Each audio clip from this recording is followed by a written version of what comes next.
Hey guys, CryptoDad here again, and today I'm going to show you how to buy VeChain tokens and store them in your own wallet. So let's get started.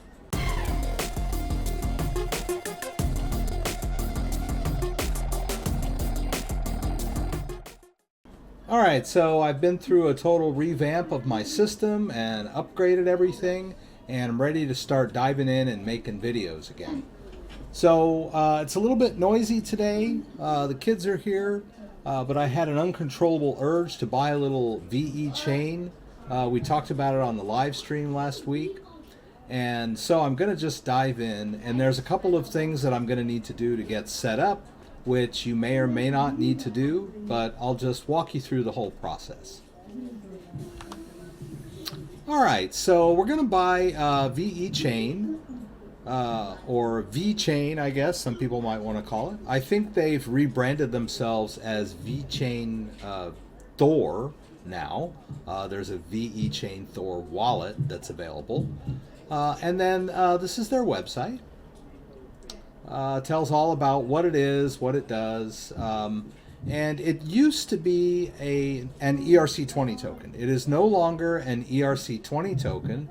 So it needs to be stored in its own compatible wallet. Now, as I mentioned, there's a VeChain wallets. Let's see here. There is a native wallet that you can download for iOS, the VeChain Thor mobile wallet. And I guess there's also a desktop wallet, and you can use the Atomic wallet. But I'm going to use the best choice in my view, which is the Ledger Nano S. So we're going to download and install Ledger Live. We're going to install the VeChain app on our Ledger, and then we're going to use a third-party wallet to access that private key that we've got stored on the Ledger. So let's get going. Alright, so since I did a full reinstall, a clean install of Windows, there's Gen Ledger, I'm going to need to download and install the Ledger Live software. Alright, let's go back to ledger.com, which would be the American website. It's a little easier to get the Ledger Live software from that. There we go. This is what we're after. So we're going to go to Downloads. All right, we're going to download the Ledger Live software. Drop it in our Downloads folder. All right, we'll just open that up. Now I'm using the Brave browser, which is Chromium based, so it's very similar to the way Chrome works. I'm sure you're all pretty familiar with how you download and install software. But we'll go through that here. Let me reduce clutter a bit. Let's install the Ledger Live software. All right, and I'll go ahead and run it on first startup.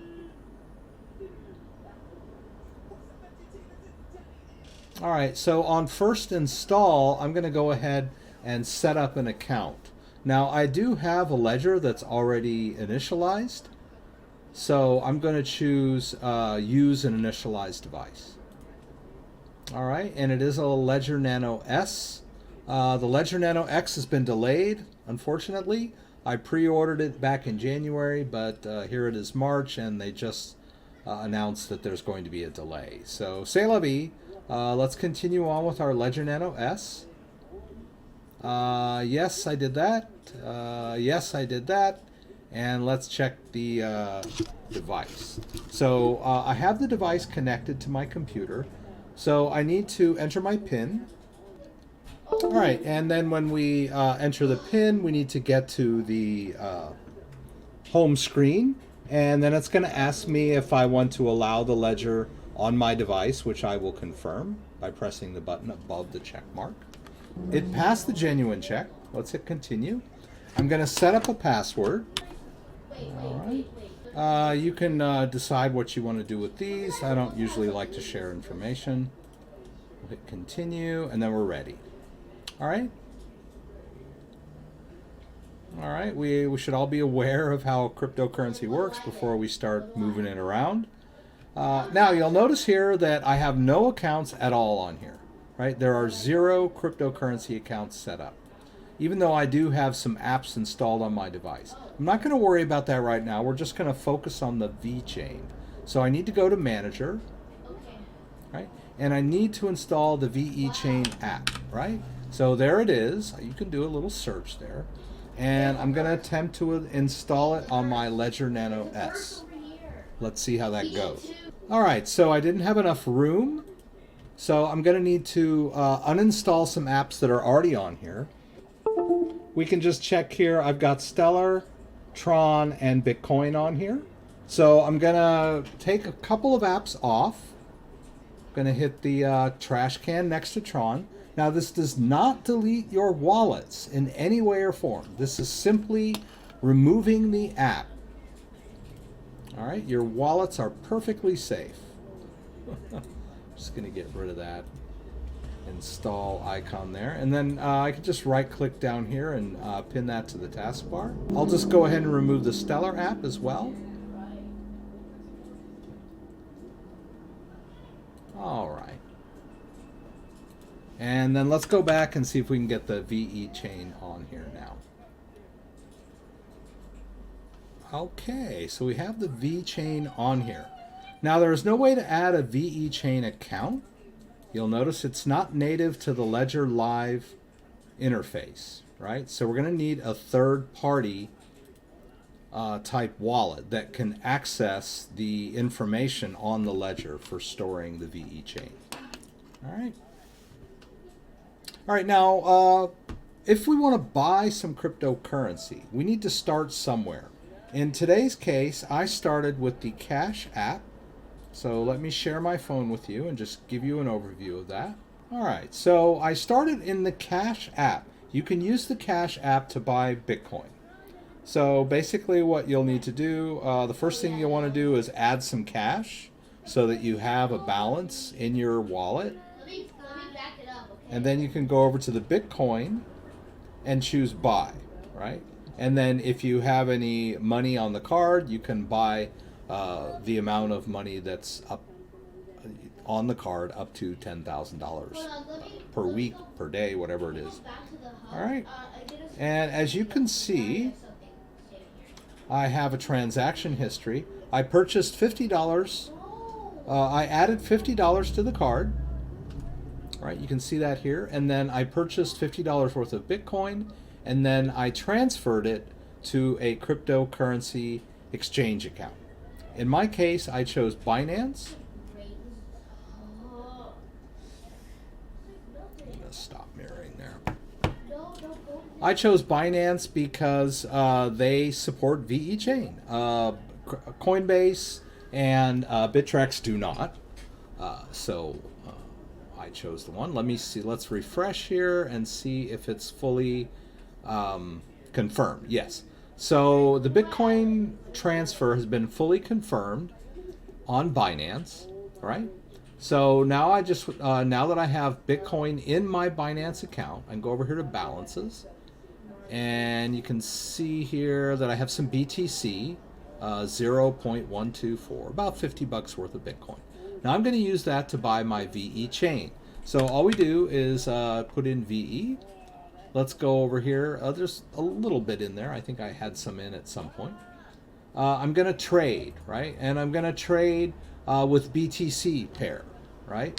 So I'm going to go over here to VET/BTC. That's a trading pair, right? And what I want to do is buy VET. So I'll just hit the 100%, and I'm going to make it a market order, so it just goes through right away. Going to hit 100%. It's going to give me about 9,100 VET. Let's hit buy VET. All right, and I'm assuming that's going to go through right away.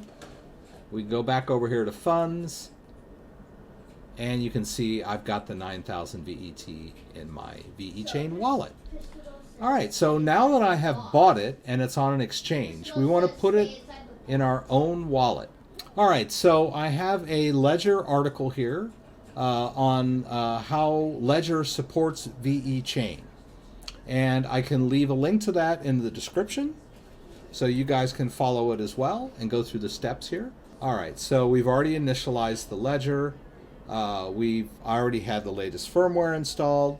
If you have any problems with any of those, you can double check on some of my previous videos. I explain how to upgrade firmware. Ledger Live will usually alert you that you need to upgrade your firmware. It's not rocket science. Ledger Live we've got installed. All right, and we're using Brave for this. All right, so we go. We've already downloaded and installed the VE app. Okay. Now all we need to do is go over here to the VE Forge Vault user guide. All right, we've gone through all these steps. All right, so we're going to log into VForge Vault with our Ledger device by clicking this link here.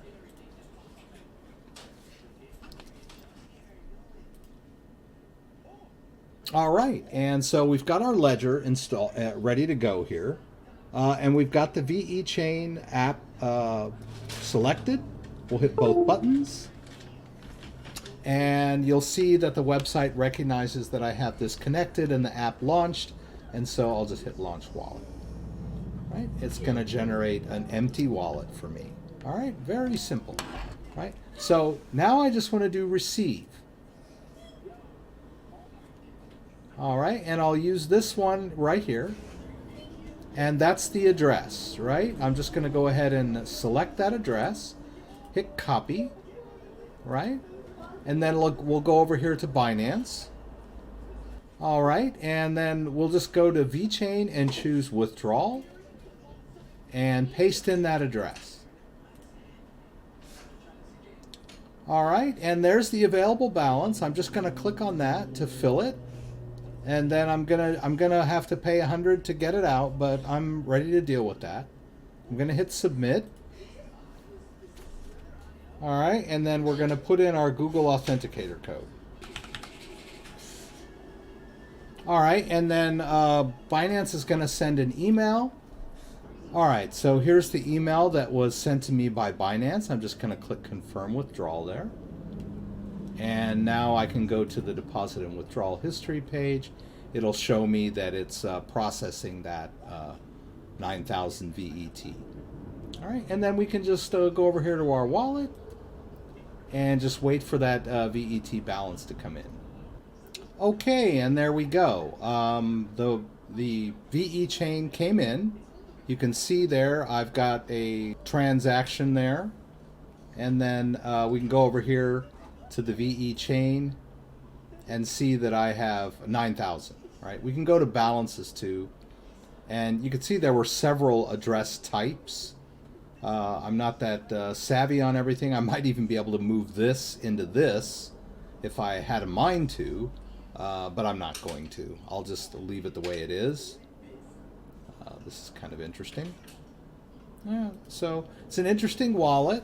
And remember, this is an online wallet, but it is tied to the private key that we created on this Ledger Nano S when we installed the app.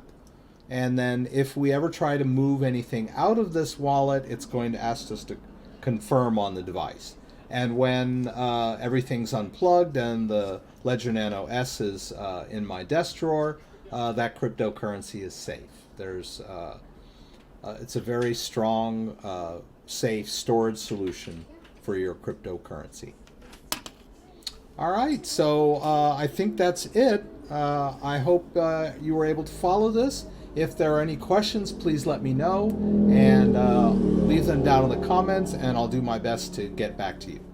Don't forget, I have a live stream every Friday night, Pacific Standard Time, 6 p.m. Please join me for the live Q&A in LA. Join me and ask any questions that you may have, and I'll do my best to get them answered. If you like this video, give me a thumbs up. If you'd like to subscribe to my channel, I would appreciate it. When you subscribe, there's a little bell you can click that will allow you to be alerted whenever I post new content. Once again, thanks for joining me, and hope to see you again soon.